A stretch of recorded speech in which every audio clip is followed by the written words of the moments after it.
Hi, my friends. Happy Saturday. Welcome to another Chit Chat live from East Texas. I am your host, DC Gomez. I'm also your courage coach, so I am thrilled you guys are joining me today. I truly hope you guys are having a fabulous week. So we're in the middle, literally, of getting ready for Thanksgiving. So for everybody in the States, we're going to start with Happy Thanksgiving. Hope you guys are doing fabulous. If you're in East Texas, we have this crazy cold happening that I'm not appreciating. But for everybody else, hope you guys are doing amazing. Today, we're going to talk about one of my favorite topics, my friends. We're going to talk about gratitude, the power of being grateful, what it does for our lives, and how it affects us. Before we get started, I want you guys to know this is one of those topics that I cover a lot with my coaching clients, for the simple fact that sometimes it is the essence of who we are is to be grateful in order to appreciate what we have. So one of the things that I want to do in this show every time is give you guys some tools, some tips, some things to actually think about, because I truly believe we're all meant to be living our best life now. And what better to embrace it is by actually being grateful. Before we get started, my friends, go ahead, give the episode some love, share it with a friend, invite other people to join us. You know, we're always better if we're growing together. If you're watching us on YouTube, go ahead, subscribe to the channel. Make sure you don't miss anything. Make sure you hit that notification at any point during the show. If you have any questions, I'm going to be looking down at my screen. Put in the comments, tell me what you guys are thinking. Tell me what we're going on. I'll be trying to answer your questions throughout the show. If not, don't worry, my friends. I'll go back and reply. So you guys ready to start? Let's talk about gratitude. Let's talk about being grateful. Let's get started because it is that season. What is being grateful? I think let's start with that. If you guys look at any dictionary, if you guys do a Google search, the one thing you're going to come up saying it is, which I really think is fun, is the quality of being thankful. It's very simple, very to the point. Some actual other sites will tell you it is the most powerful emotion you will have. It is that power that drives you. Honestly, I found this quote by Rumi, which I think is fabulous and perfect. Gratitude is the wine for the soul. Go on and get drunk. How amazing and powerful is that? It is the wine for your soul, my friends. It is what drives us. But what really is it? Let's be honest. What is it that we're thinking about? Because right now, let's talk about it. In our current society, for whatever reason, we've hit the stage where everybody, it seems to be very angry. You know, there's a feeling of people being mad. There's a feeling of people being upset. We're overwhelmed. We're tired. I don't care how we paint it. I don't care how we say it. We're just feeling tired. In the past week, every time I walk around, I have talked to people, we're just exhausted. People are tired. People are drained. So how can you be thankful? How can we be thankful when we're feeling overwhelmed and stressed? So here's the thing I want you guys to realize. Those are feelings. Our feelings are not wrong. But as my best friend tells me all the time, your feelings are not wrong. They are not based on factual information, which kind of hurts, but it might be the truth. Our feelings are not wrong, but they might not be based on facts. So here's something that I want you guys to think about and put it in this perspective. Our mind is the most powerful tool. It is amazing what our minds can do. Our thoughts create our reality every single day, whether we like it or not. But because our thoughts have that much power, if we're focusing on negative thoughts, we're only going to see negative things in our lives. That's the truth. It's like the saying, if you're a hammer, everything looks like a nail. Good, bad, or indifferent, you're going to see the life from that perspective. You're going to see things very negative, very drastically. And it goes back to where do we live in? What do we got? So Thanksgiving, honestly, was not my favorite holiday. You guys, if you guys been following me, you know Halloween is to this day my favorite holiday. But it's also kind of fun. It's kind of cheery. Thanksgiving is really close up there. When we moved to the States, it was probably, I got Halloween and then I got Thanksgiving back to back. So it was kind of exciting. As a kid, I thought I was in heaven. And then you get Christmas, amazing time to move to the States. But here's the thing. Thanksgiving is an amazing holiday because as a collective, as a nation, if you're in the States, we're celebrating Thanksgiving next week. If you're watching from different planets, over 26 countries do celebrate Thanksgiving, so this is huge across the world. But it's something that we do as a collective. So if you're thinking about it, it's an amazing reminder to stop and be grateful. Because it is easy for us to get in the rat race. It is easy for us to run, and truly forget what is meant to be alive, what is meant to be here, what is meant to be present. In order to be grateful, you have to be in the present. You have to be conscious. You have to be willing to open your awareness. Thanksgiving as a national holiday, we can go down the rabbit hole and we can get upset and we can say Halloween, Thanksgiving is just a stepping stone to Black Friday and we're missing Thanksgiving and decorations for Christmas out. Yes, we can do all of that if we let ourselves. But if we truly, truly think, what is the meaning of Thanksgiving? It'll change their perceptions. And I want to, I'm all about history. So I need to give us a little reminder what the history of Thanksgiving. So where to start it? So I got a couple of slides that I want to share with you guys because I think it's kind of interesting. Take a look at the very first time that it was recognized. It was in 1621. By the way, this means that 400 years, exactly to this year. It's been 400 years that we have been celebrating Thanksgiving. That's longer than we have celebrated the independence of the United States. If you put it in perspective, that's over 100 years of that. For those of you who have been up north, we moved from Dominican Republic to Salem, Massachusetts. So the idea of being new to a new place, for me was a country. For the Pilgrims was literally new entire land in winter. Let's be honest. They had a lot to be grateful. New England's weather can be brutal. We currently live in a time that we have an entire generation that doesn't actually ever know what it means like not to have things like a cell phone. So for them to truly believe the concept of going to a place and not forget cell phones, not having a home, not having a place to put going camping 24/7, freezing, not having enough food. So our job as adults, our job as part of this society is to remind our kids, to remind each other what it means to be grateful. Because usually when I looked around our things, we're all probably 1 or 2 paychecks out of being homeless if horrible things happen to us. So gratitude and grateful can be expressed anything. I am a true believer that New England weather can be brutal. Let's be honest. I don't shovel. This is why I'm in East Texas, because I don't shovel snow very well. It's a little bit overwhelming. But what are you grateful for? For 400 years, the country, the nations, and the world has realized that there's more to life than just going to the rushing. There's more to life. So there's something to be said about Thanksgiving. So go back to the slide and take a look at this. So 100 years later, George Washington had a proclamation during the American Revolution. What about Thanksgiving? Can we be grateful? Can we truly, truly be there? So now jump in and look at, 30 years later, New York decided to actually step into it. It's all about where we're at in our lives. Can we recognize it?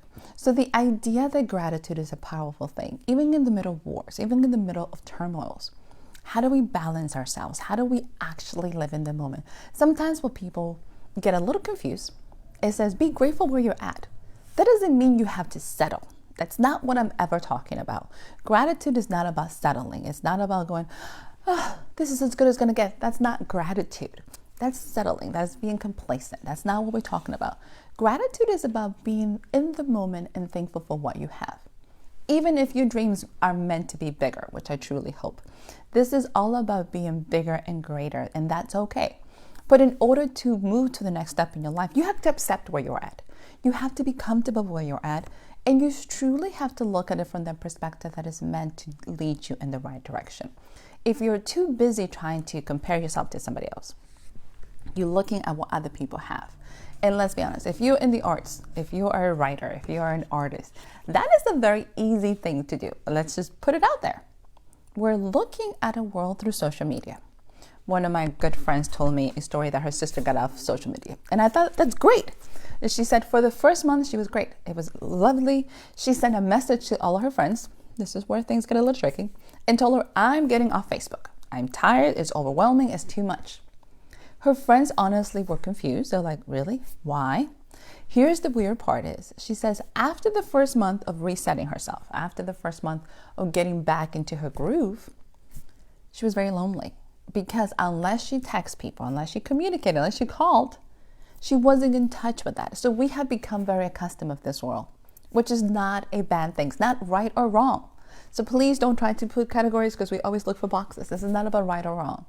It's about being aware that we're in a constant state of over-information. I spent, and I can say this amazingly, I got an opportunity to spend a week in Vegas last week, and I was able to hang out with 1,300 authors to the most part, in and out. And after day 3, I was oversaturated. I'm an introvert to the core. So there, Vegas is a lot. I don't know if everybody's been to Vegas. If you haven't, make it an opportunity to put that in your, travel list, because it is amazing. I'm getting away saying bucket list. This is my new thing now. But it's a lot. There was a lot of everything. There was so much stimulation. There's so much light. I thought New York City was, nonstop. No. Vegas probably definitely nonstop. I was grateful for the opportunity. I was grateful for the lessons that I learned, the people that I met. And I was also very much aware that I was exhausted. That Vegas absolutely was draining. But one of the things that I realized is we're used to this connection. We're used to being online. We're used to being I have a phone all the time. We're used to all these things happening to us. That sometimes is very, very easy, my friends, to start comparing to what other people are doing. Yes, the grass looks greener on the other side sometimes. You still have to cut it.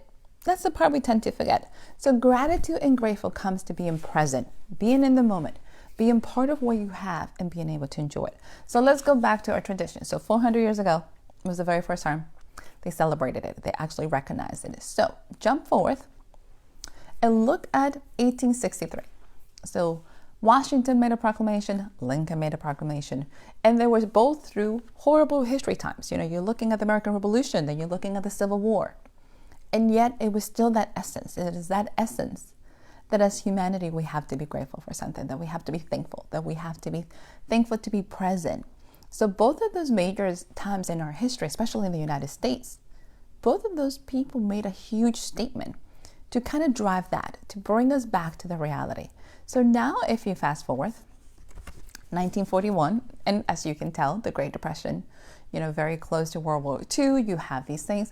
But 1941 was when it was officially made into a holiday, which if you're doing math, because I tend to do quickly math in my head, that means we have been celebrating 80 years. So this year, not only is the 400th anniversary of the very first one, it's also 80-year celebration. It has officially been a holiday in the United States for 80 years. On paper, the fourth Thursday of every year is when we celebrate it. What does that mean? We can look at times, we celebrate people's 80th anniversary. We're like, oh my God, you have lived a good life. Thanksgiving gives us an amazing time to reflect, to slow down, to truly go back and say, okay, what does it mean? So take a look at it, 80 years, if Remy is right, and this is truly the wine of life, how are you celebrating it? What are you planning to do?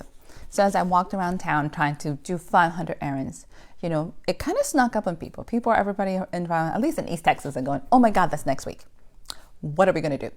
And at first, everybody kind of panicked. I'm like, oh my God, there's this whole list of all the things we got to do. The food, the turkey, the things that we got to get. And then I asked a lot of my friends this question, because honestly, everybody starts to panic when you're thinking of all the things you got to do. So my question is, but who are you spending it with? What does it mean? And the moment they stop looking at the list of things to do, the moment they stop complaining and stressing themselves out, it became kind of fun to see the smile on their faces as going, my children are coming, or my parents are coming, my friends are coming. I'm the place where people come if they're by themselves. I'm the place where people come and hang out. I'm starting a new tradition in my family, and they're going to come and hang out at my place. And that alone became exciting. It changed the focus on all the things I have to do and switched it up to the things that I want to do. It's all a mindset. How do you change your mindset? So let me give you my examples of having to change mindset and having to apply the principles that I'm telling you guys today with myself. Let's be honest. We all have to some reminders. So for the last month, I'm having car issues. And it sounds kind of like, okay. So to the point of this, I'm have a Jeep. My Jeep has been in the shop in and out for the last month. To the point finally they're like, there's nothing we can do about it. So I get this whole crazy phone calls of how it's not working and we can't fix it. We can't do this. And my first reaction is, oh my God, what am I going to do? I'm overwhelmed. I'm frustrated by the way I get the call when I'm out of the state because I'm in Vegas. There's not much I can do from far away. And here's the part that it became real. If you're used to having transportation, not having something will become a challenging experience. So let's not downplay it. It can be stressful. It can add to a situation that's very frustrating, especially if you're a fixer. I'm a fixer and I'm a doer. If there's a problem, I want to fix it, and I want to fix it quickly. I don't have enough time to ponder about these things. But here was the reality of things that I had to kind of slow it back, slow it down, bring it back, and do it all at once was the fact that I'm having first world problems. And if you're watching from outside the United States, you've probably given me this look like, yes, DC, that is definitely a first world problem. So, because here's the reality, is I need to be grateful for the opportunity that I have a vehicle that can break down. I needed to be conscious enough to understand that it wasn't the end of my world. It's an inconvenience. It makes my life a little bit more difficult. I have to come up with solutions to things. But it is still a first world problem. And that was something that completely changed the way I started looking at myself. I wasn't sitting here going around, oh my God, poor me. I couldn't. We have decisions to make in our lives. We can decide to become victims of the situations. We can become victims of the circumstances. We cannot control the things that happen. We're going to have issues, problems, and situations, all of us. It's life. It comes with being alive. It comes with being human. The question comes back is, how are you going to handle that? What are you going to do when those issues and problems happen to you? How are you going to react? Because the only thing we can control is a reaction to things. That's it. Nothing more, nothing less. We cannot control the weather. You cannot control how other people are going to act. You cannot control what other people are going to do. And sometimes you can't control if your car's going to break. It happens. Your reaction is the only thing you can control. You have the power to decide if this is going to take you down and crush your soul, or if it's going to be one of those things that you have to say, this is a first world problem, and we're going to, or this is a problem, or this is just something that too shall pass. So I had to make that note, and that has been my phrase lately, and everybody just kind of looks at me kind of funny and just kind of giggles, because it is. I can't get mad for the things that are happening. I could. It's a big waste of my time. It's a huge waste of energy. It's a huge waste of a whole bunch of things that we have going on, especially in this season. So I wanted to concentrate and I wanted to focus on the things that I was grateful for, because it is the power. It is the slice. It is the wine of life. So here's what it does.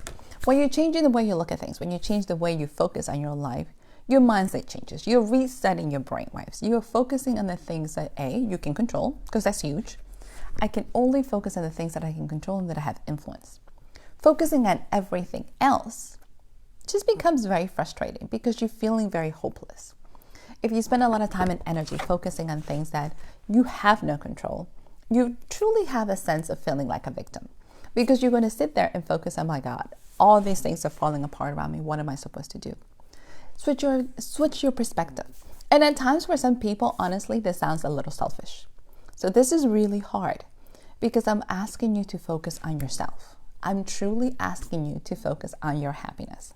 I'm asking you to look at yourself as a being that deserves to be happy. I'm asking you to look at yourself as a person who is meant to be and live a wonderful, fabulous life. And sometimes that's really hard. It is really hard for you to say that you are meant for greatness if you're the person taking care of a lot of people. Sometimes you are not going to be able to control or influence the reactions of the people in your life. So sometimes you have to make these decisions that said, I cannot live for you. I cannot spend my life trying to make you happy or your life better or whatever that might be. Fill in the blanks. You have to decide what life means for you. That's what grateful is all about. You can love somebody. You can want things for them. You can pray for them. So you can do all these things, but you can't change people. This is the hardest thing for us to truly decide. It was one of those quotes that Deepak Chopra said that I had to giggle, because I am that person that wants so much better for everybody else. I am that person that sees the greatness in people and sees the goodness in people, and I want them to live to the best of their potential, and I want them to be amazing. But every soul is not meant to be in that path. I cannot want better for people than the one for themselves. And that's okay. My job is not to change people. My job is not to transform people. My job is just to love them, period. No more, no less. I can love them and I can live the best life that I can. And I can be grateful that they're in my life. But that's all we can do, my friends. So as you start looking at your season and start looking at the people around you, it is very, very easy to become resentful if the people in your life are not meeting your expectations. It is very easy for us to get judgmental. If you're feeling like you're the one doing everything, you're the one struggling, you're the one working really, really hard to get all these things done, and nobody's helping. That is a natural reaction. It is a feeling. You also have a choice. How do you plan to change that? How do you plan to transform your life. And it's a transformation that has to happen within. Nobody else can do it for you. How do you plan to transform your life to live the best life that you can? So one of the things that I wanted to do when I went to Vegas was truly look at my business. I wanted to take some time as an author to say what is working, what is not working, what can I do to improve it. We had some incredible speakers, over 100 panels going on, 10 different rooms. You can jump from different locations. You can hear everything. And one of the things that truly hit home, which is kind of interesting, is everybody's given best practices. Everybody's given what is working for them. Everybody's truly talking about what are some of the things that they can do to improve it. And the one thing that was consistent was, at the end of the day, you still have to follow your path. You can listen to what they're doing. You can take advice. You can follow it through. You can pick up programs. You can do things better and faster. But it was all about that balance between life and work. Every author that was truly killing it in the businesses in India and making six-figure also went back to the reality of pacing, of being balanced, of being within themselves. And they were extremely grateful for every reader they had, which is something that is beautiful. That's something that you wanted to hear. So one of the things that was consistent through the conference, every single time I got to speak with somebody, was the fact that they were grateful for being there, that they had the opportunity to talk to other authors. It was a sense of a huge community of very loving people who have been through a lot. They have done a lot. They weren't trying to sell us anything. They were trying to influence. They were trying to have people learn from their mistakes. They wanted people to follow their dreams, but at the same time to be realistic that every dream is not for everybody. When I started being an indie author, my friends, I honestly thought, in order to make a successful career, you need to have so many books and you got to do it quickly. And I met a lot of people, my friends, who their dream is not to write or publish 6 books a year. That's not what they're looking for at all. Their dream is to do a book a year. Their dream is to connect with their fans. Their dream is to meet people. Their dream, believe it or not, is their books is just a side hustle. It is something they love and something they want.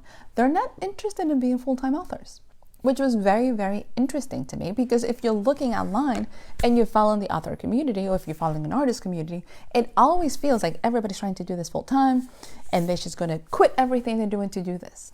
One of the beautiful things about it as we continue to change is people are no longer trying to be the struggling artist or the very depressed artist. They want to have fun. They want to enjoy their lives. They want to enjoy their family.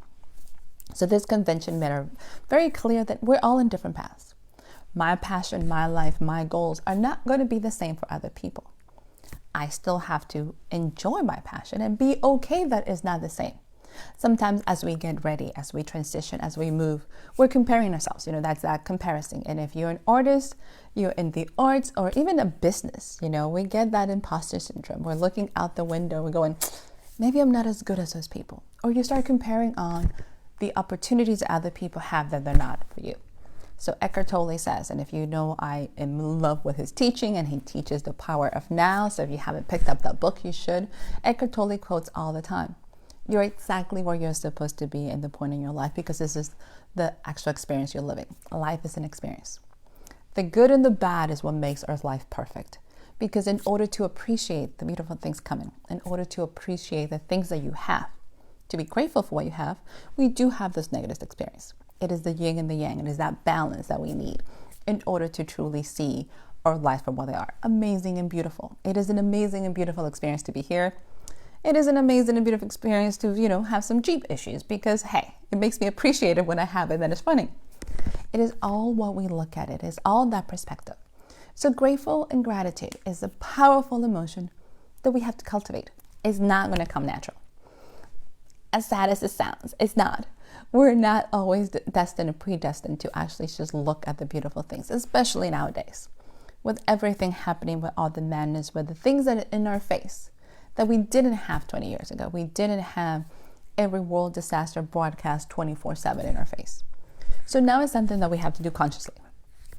You seriously have to make a decision, my friends, that you want to look at the goodness of the world around you. It doesn't mean you're going to cover your face in the sand and you're never going to address the bad things. That's not what I'm saying. It is being present and looking at what you have. It is also knowing that you are meant to be happy. Not to feel bad because you are happy and others are not. That's not the case. Your light is going to shine. Your light is going to transition. Your light is going to give people hope to live the life that they want. If we're all going around miserable and pitiful and just depressed 24/7, we're not giving any motivation to anybody around us. Nobody's going to be excited to get up every day and do something because we're all kind of miserable. Like, what is the point? And kind of continues to repeat the cycle. Be that one person in your cycle. So if you're looking at your community, and I usually tell people, attitude, is a reflection of your tribe. Your tribe has a whole, if your tribe is full of anger, then we might need a new tribe. But look at your community. Can you give something back to them? And it doesn't have to be physical. Every time we think of Thanksgiving, everything we think of the holidays, we think of giving and we think of sharing. Everybody thinks monetary. Everybody thinks tangible. But can you do something a little bit more? Can you give somebody a smile? Can you give somebody a hug? I know we're not in the hugging part, but if they allow it, give them a hug. My brother gives the best hugs ever. So anytime somebody's having a hard time, Antonio's the person that is just gonna give them a hug and make it better. Can you give somebody some love? Can you share it with them? Can you give them just your time and attention? At the end of the day, that's what everybody's looking for. To be recognized as a human being, to know that they're cared for, to know that they're alive, and to know that the people in their lives notice them. And that they care for them, they're grateful. So as you guys get ready to start this holiday season, because it's going to be absolutely amazing, if you let it, think of the people in your life. Think of the people that mean the most to you. Have you told them today that you love them? Have you told them today that you care? Have you told them that they matter? And if you haven't, go forth. Do it today. It's Saturday. Make it your weekend. Make your weekend to make somebody smile. Make it your weekend to make somebody absolutely cheerful and give them some love. So make Thanksgiving extra special this year because you can. Give them more love. Give them more time. Give them more of you. And sometimes that doesn't mean you have to do anything extra than sit there with them. So I am super excited. I am actually spending Thanksgiving here in Texas. So I'm kind of giving you my quick wrap up. And I decided to do, because I'm that kid that decides to try things new and exciting. And just because I like to challenge myself. This year I'm doing something a little weird because I've never done this before. I'm actually going to do a pop-up shop. So if you guys are not familiar with it, and if you have a small business, go ahead, do a pop-up shop in your town. Literally, I'm going to do a pop-up shop and I'm going to show you the flyer because I actually made a flyer. So I'm going to be doing a pop-up shop. It's going to be Friday and Saturday. So I'm going to be doing, yes, my friends, I am going to take that crazy leap of faith. I'm going to do a Friday and Saturday here at the Central Mall in Texarkana. I'm going to be doing a book extravaganza. I have the amazing opportunity because I work with a lot of authors that they're going to be sending me some books. So I have over, I think, 12 to 15 different authors that have sent me books. So if you're in the Texarkana community for next weekend and you want to find something fun and completely original to give that loved one that enjoys reading, I also have some really fun woodwork pieces that you might want to come and check out as well. So we have some fun things for everybody. I'll be at the mall by the food court. Come and say hi. Just stop by and say hi. It'll be fun anyways. So this is one of those things because life is really exciting. I'm always trying new things. Why not? If it works, amazing. If it doesn't work, it's still going to be amazing. So as you get ready to think of your holidays, find something new, find something fun. Challenge yourself to dream, live your dreams and do it big because you're meant to have a great life. So my friends, happy Thanksgiving for everyone. Many, many blessings. I hope you guys have an amazing time. Hope is filled with love. Hope is filled with lots and lots of amazing memories. For everybody watching, thank you. Thank you for your comments. Make sure you tell me if you have any questions. Let me know what you're grateful for. I can't wait to hear it. I will see you guys. Actually, we're going to be back on the 11th, the 4th of December, which is normally our regular time. I'm going to Houston, so if you're actually in the Bay Time area, I'll be at NORCON 2. So I'll be spending some time with my fabulous, amazing family down there because they're crazy and it's going to be an amazing event. So check us out at NORCON 2. But I'll be back on the 11th, so we're going to talk a little bit more. What are we doing? Love, happiness. We're going to talk about the holidays. We're going to talk about the spirit of Christmas. We're going to talk about how do we reset ourselves. Let's get over 2021, 2020, and let's get this season. Let's start making our lives what it's supposed to be. Let's start living in the present, and let's start living your life how you're supposed to the maximum, my friends. So I will see you guys again. Blessings and love, and thank you for watching. Have an amazing Saturday, my friends. Bye.